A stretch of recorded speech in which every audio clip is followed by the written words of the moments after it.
बहुत देर के बाद देवा की समाधि टूटी। उनके दोनों नेत्रों से आनंद और प्रेम की शीतल आंसुओं की वर्षा हो रही थी। इसी समय महाराणा परीक्षा के लिए पधारे। देवा जी को विकलता से रोते देखकर उन्होंने समझा कि रात्रि को मुझसे कह तो दिया, पर भय के मारे रो रहा है। इतने में उनकी दृष्टि भगवान के शिव विग्रह की ओर गई। देखते राणा आश्चर्य सागर में डूब गए। श्याम सुंदर के समस्त केश सफेद चांदी से चमक रहे हैं। महाराणा को विश्वास नहीं हुआ। उन्होंने समझा पुजारी ने अपनी बात रखने के लिए कहीं से सफेद बाल लाकर चिपका दिए हैं। राणा के मन में परीक्षा करने की आई और उन्होंने अपने हाथ से चट भगवान के सिर का एक बाल बलपूर्वक उखाड़ लिया। राणा ने देखा बाल उखाड़ते समय शिव विग्रह को मानो दर्द हुआ। उनके नाक पर सिकुड़न आ गई। इतना ही नहीं, बाल उखड़ते ही सिर से रक्त की बूंद निकली और वह राणा के अंग रखे पर आ पड़ी। राणा यह देखते मूर्छित होकर जमीन पर गिर पड़े। पूरा एक पहर बीतने पर महाराणा को चेत हुआ। उन्होंने देवाजी की चरण पकड़कर कहा, प्रभु, मैं अत्यंत मूढ़, अविश्वासी और नीच बुद्धि हूँ। मैंने बड़ा अपराध किया है। भक्त क्षमाशील होते हैं, ऐसा मैंने सुना है। आप मेरा अपराध क्षमा कीजिए, मेरी रक्षा कीजिए। यूँ कहते कहते महाराणा अपने आंसुओं से देवाजी के चरण धोने लगे।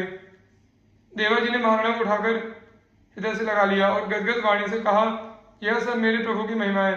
मैं अशिक्षित गंवार केवल पेट की गुलामी में लगा था। भगवान की पूजा का तो नाम था, पर मेरे नाथ कितने दयालु हैं, जो मेरी मिथ्या पूजा पर इतने प्रसन्न हो गए और मुझ नालायक की बात रखने के लिए उन्होंने अपने नित्य किशोर सुकुमार विग्रह पर श्वेत केशों की विचित्र रचना कर ली। मैं क्या क्षमा करूं, मैं तो स्वयं अपराधी हूँ। राजन, मैंने झूठ बोलकर आपका तथा भगवान का भी अपराध किया था, पर वे ऐसे दीन वत्सल हैं कि अपराधी के अपराध पर ध्यान न देकर उसकी दीनता पर ही रीझ जाते हैं। राणा तथा देवा दोनों ही भगवान की कृपालुता का स्मरण करते हुए रो पड़े। श्री चतुर्भुज जी ने राणा को आज्ञा की, तुम्हारे लिए यही दंड है कि जो भी राजगद्दी पर बैठे वह दर्शनों के लिए मेरे मंदिर में न आए। इस आज्ञा के अनुसार उनकी आन मानकर जो भी राजा उदयपुर की राजगद्दी पर बैठते हैं वे दर्शन करने मंदिर में नहीं आते हैं।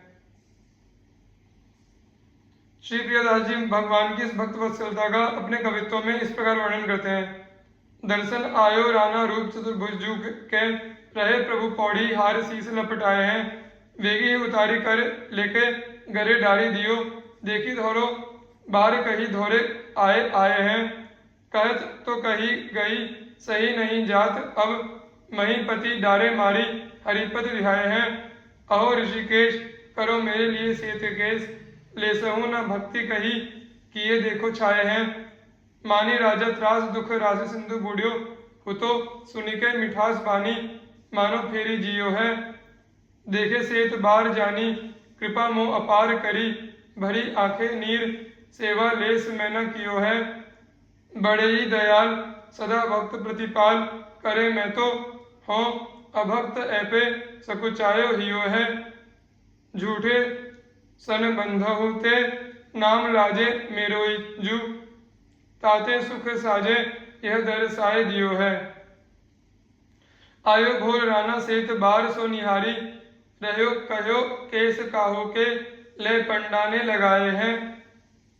ऐची लियो एक तामे खेची के चढ़ाई नाक, रुधिर की धार नृप अंग छिड़काए हैं। गिरो भूमि मूर्छा हुए तनकी न सुधि कछु, जाग्यो जाम बीते अपराध कोटि गाए हैं। यही अब दंड राज बैठे सो न आवे, या अब लोहू आनी मानी करे जो सिखाए हैं। श्री कामध्वज जी। बहुत पहले की बात है। राजस्थान के उदयपुर राज्य में एक सेवक परिवार रहता था। उस परिवार में 4 भाई थे। उसमें से 3 भाई तो उदयपुर के शासक राणा जी के यहाँ सेवा कार्य करते थे, परंतु चौथे भाई श्री कामध्वज जी भगवत भक्त थे। वे वन में रहकर भजन करते और समय पर घर आकर भोजन प्रसाद पाकर फिर वन में चले जाते। यही उनका नित्य कार्य था।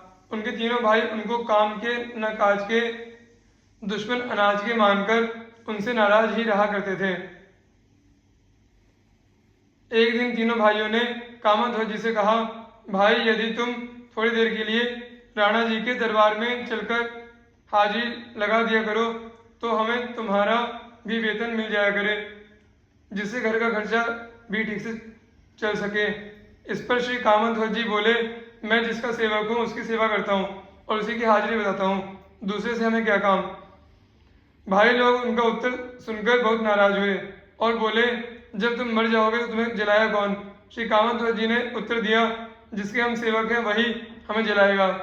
भाइयों ने समझ लिया कि इनसे कुछ कहना सुनना बेकार है, ये कुछ करेंगे नहीं, सो उन्हें उनके हाल पर छोड़कर चले गए। इधर एक दिन भजन करते करते श्री कामध्वज जी का शरीर छूट गया।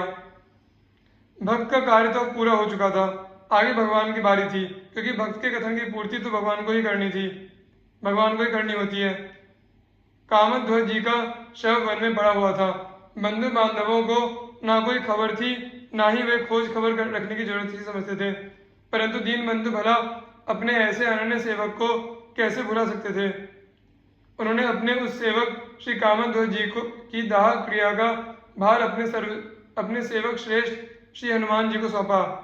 धन्य हो गए श्री कामध्वज जी, उन्हें जो सौभाग्य मिला वह तो ऋषि मुनि देव मनु सबके लिए दुर्लभ था। स्वयं भक्तराज श्री हनुमान जी महाराज ने उनके लिए चंदन की चिता तैयार की, उस पर श्री कामध्वज जी का शरीर रखा और उसकी दाह क्रिया की। जिस वन में श्री कामध्वज जी रहते थे वहां बहुत से प्रेत भी रहते थे। श्री कामध्वज जी की चिताग्नि से निकले परम पवित्र धुएं के स्पर्श और आघ्राण से वे लोग उस अपवित्र प्रेत योनि से मुक्त हो गए। देव योग से उस प्रेत मंडली का एक सदस्य उस समय कहीं चला गया था। वापस लौटने पर जब उसने अपने संगी साथियों को गायब देखा तो रोने लगा। वहीं एक सिद्ध संत रहते थे, उसने उनसे पूछा तो सारा वृत्तांत मालूम हुआ। अब तो वह लगा पछताने कि हाय, मैं ही एक अभागा था जो समय पर यहाँ नहीं था, अन्यथा मुझे भी इस कुत्सित पाप योनि से मुक्ति मिल जाती। उसने उन सिद्ध संत से प्रार्थना की कि प्रभु मेरे ऊपर कृपा करें, अभी इस पुण्यात्मा महापुरुष की चिता में अग्नि अवशिष्ट है, आप थोड़ा तृण काष्ठ आदि इसमें डाल दें तो इसमें से धुआं निकलने लगेगा और उसके स्पर्श एवं आघ्राण से मेरी भी मुक्ति संभव हो जाएगी। संत ने उसके दुख और उसकी सच्ची भावना से द्रवित होकर उस चिताग्नि में तृण काष्ठ आदि डाल दिए, जिससे उसमें से पुनः धूम उठने लगा। उसके स्पर्श एवं आघ्राण से वह बचा हुआ प्रेत भी मुक्त होकर भगवत धाम को चला गया।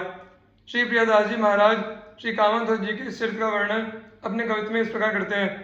भय चारी भाई करे चाकरी वे राना जोकी, तामे एक भक्त करे बन में बसेरो है, आए के प्रसाद पावे फेरी उठी जाए तही, कहे नेकु चलो तो महीना लीजे तेरो है, जाके हम चाकर हैं रहत हजूर सदा, मरे तो जरावे कौन वही जाको चेरो है, छूट्यो तन वन राम आगे हनुमान आए, कियो दाह धुआं लगे प्रेत पार नेरो है।